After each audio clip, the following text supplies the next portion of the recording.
This video was created by VinylicPuma of VinylicPumaGaming.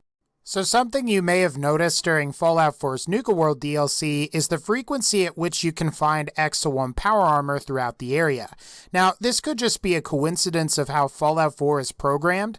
After all, you can only start the Nuka World DLC at level 30, and leveled suits of EXO-1 armor start to appear at level 28. At the same time, the impressive number of EXO-1 power armor suits in and around Nuka World may point to the Enclave being present in the area in the past. Now you may be asking or wondering, what on earth would make the Enclave or the former US military interested in Nuka-Cola or a Nuka-Cola themed amusement park? Well, I've got a couple of different reasons or theories as to why the Enclave might go to Nuka World. However, before we start this video, I'm going to go ahead and mention that this video will contain spoilers for the Nuka World DLC, so if you've not played the DLC yet and you don't want it spoiled for you, go ahead, finish the DLC, and come on back. Otherwise, you've been warned. Upon completing the Nuka World DLC and restoring power to the park, it will become clear that some of the technology developed at the park would have been really useful to the Enclave or any other faction that understood how to put the technology to good use. While both Dry Rock Gulch and Kitty Kingdom don't hold anything of significant interest, Galactic Zone, the World of Refreshment, and Safari Adventure do have some impressive technology on display. Now, Bradberton, who was the inventor of Nuka-Cola in the Fallout universe, entered into a contract with the US military to develop weaponized Nuka-Cola through a program called Project COBALT. In return, the US military gave him technology that would extend his life, beyond that of a normal human. It seems to me that if the Enclave spawned from the US military, they would either know about Project COBALT or have the means to find out more about Project COBALT. Now, Project COBALT had 2 or maybe 3 major breakthroughs, all of which revolve around weaponized Nuka-Cola. The first breakthrough is the one most players are probably familiar with, and that is the modified Thirst Zapper water pistol. Provided weaponized Nuka Quantum is used, you're getting 74% of the damage of a regular Fat Man per shot. So, I mean, you basically have a Fat Man that you could put in your pocket, and I would imagine that the Enclave would be very interested in this. Keep in mind, too, that a Thirst Zapper weighs 2 pounds, while a Fat Man weighs 30 pounds. Plus, the Mini Nuke weighs 12 pounds, while one bottle of weaponized Quantum weighs 1/40th of a pound. Project COBALT is also responsible for the Nuka Nuke launcher, which deals twice the amount of damage that the Quantum Thirst Zapper does, and 50% more damage than the standard Fat Man launcher. If the Enclave had plenty of mini nukes laying around, they could be easily modified with no weight increase at all. That goes for both the Fat Man launcher and the mini nukes themselves. I also think it's worth considering that if the sole survivor can strap a weaponized Nuka-Cola bottle onto a paddle ball and develop it into a weapon, who's to say that the Enclave couldn't have adapted conventional firearm ammunition to have small amounts of weaponized Quantum in them?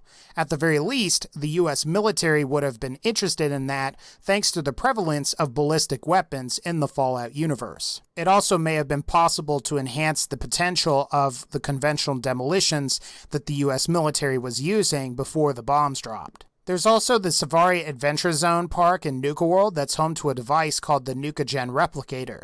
Now, the replicator is essentially a cloning machine that would have had a wide variety of scientific, agricultural, and military applications. One of the reasons that Dr. McDermott remained isolated from the rest of the world as a ghoul was to try and protect the replicator from others. And really there were only 2 other people that knew about the replicator, one of them being Bradberton, and who knows if Bradberton told the US military about the Nuka replicator. Now, Dr. McDermott used the replicator to create an endless supply of food for himself, and that was partially why he was able to stay in that area for so long. I would say that the Enclave, Brotherhood, or any other Wasteland faction would have found the Nuka replicator extremely valuable.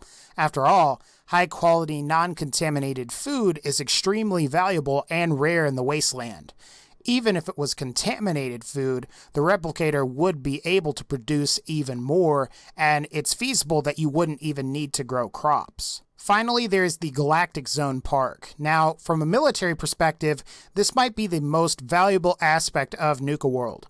Galactic Zone contains what seems like hundreds of military-grade robots, including everything from iBots, Mr. Handies, Protectrons, Assaultrons, and even some Sentry bots. The robots here would be quite useful, and some even appear to be outfitted with weaponized Nuka-Cola Quantum.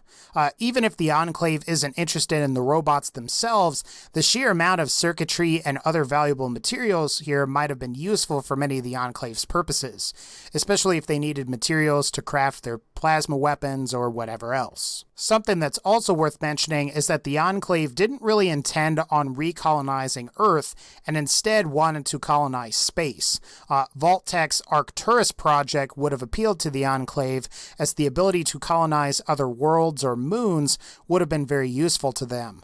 Oddly, the Arcturus Vault was supposed to be active on moons by 2291. 4 years after the events of Fallout 4. And as a quick aside, if the next Fallout game takes place after the events of Fallout 4, then we may hear more about space travel and Arcturus-style vaults on Earth's moon. But I digress. Now, the Arcturus Vault was part of an experiment where Vault-Tec focused on subliminal messaging and mind control, so maybe its purpose was never to go to outer space at all, and the Arcturus Vault is more of a theme that fits with the Galactic Zone Park. As I mentioned earlier, we do appear to have evidence of the Enclave being in Nuka World at some point. This is thanks to many suits of Exo-1 armor that have been scattered throughout the area.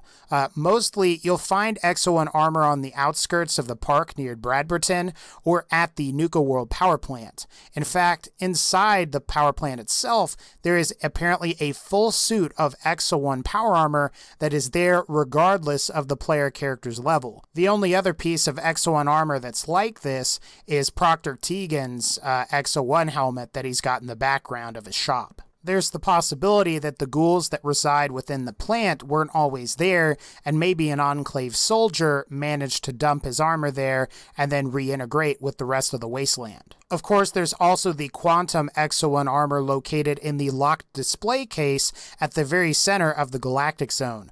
Now, we know that Exo-1 armor was developed by the Enclave sometime between 2215 and 2220, so the armor design is about 67 years old or so by the events of Fallout 4. Now, here's what I think happened here. Either Bethesda Game Studios broke power armor lore for Fallout by putting pre-war soda beverage branding on a post-war power armor, or what I would like to believe is that perhaps the Enclave discovered the recipe for Nuka-Cola Quantum and used it to develop a paint. For those of you that don't know, strontium-90 is an ingredient in Nuka-Cola Quantum, and according to Wikipedia, strontium-90 can be used in radioisotope thermoelectric generators.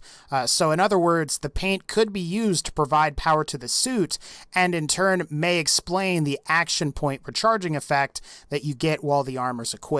I don't think this is totally out of the realm of possibility, since in our real world, hydrophobic coats of paint can be applied to surfaces to protect them from water damage. I will admit that my theory about the Quantum Exo-1 doesn't explain how the Quantum Exo-1 armor got there. Maybe someone killed an Enclave soldier, they painted the armor blue, and then put the suit in the display case. Now, I will say that something interesting to mention is that Galactic Zone was sealed off until 2284, when the traders finally managed to break through the rubble. Only the Brotherhood and Enclave before them had access to vertebrate technology, so the Enclave may have been able to enter Galactic Zone from above and basically scale the walls, or bypass them entirely. Now, in conclusion, I think the Enclave would have been interested in some of the technology that is at Nuka World. They could have really benefited and used the modified Nuka-Cola to enhance their armor and weapons. They could have used the NukaGen replicator to replicate a bunch of food or clone various organisms and plant life. It's also possible that the Enclave could have downloaded design schematics for Vault-Tech's Arcturus project at some point as well, especially since they were were planning on space travel at some point. Ultimately, I don't think we're going to know until the next Fallout game, but I think the premise here is pretty interesting. Alright guys, that's going to pretty much wrap up this particular video. If you like this video, please be sure to leave a like, and let me know, do you think the Enclave could have been at Nuka World at some point? I think it's a possibility. At the very least, it might explain the Quantum Exo-1 armor. I mean, that is weird. I mean, I am surprised Bethesda did that. But anyway, guys, again, if you like this video, please be sure to leave a like, and as always, take care, and I'll see y'all next time.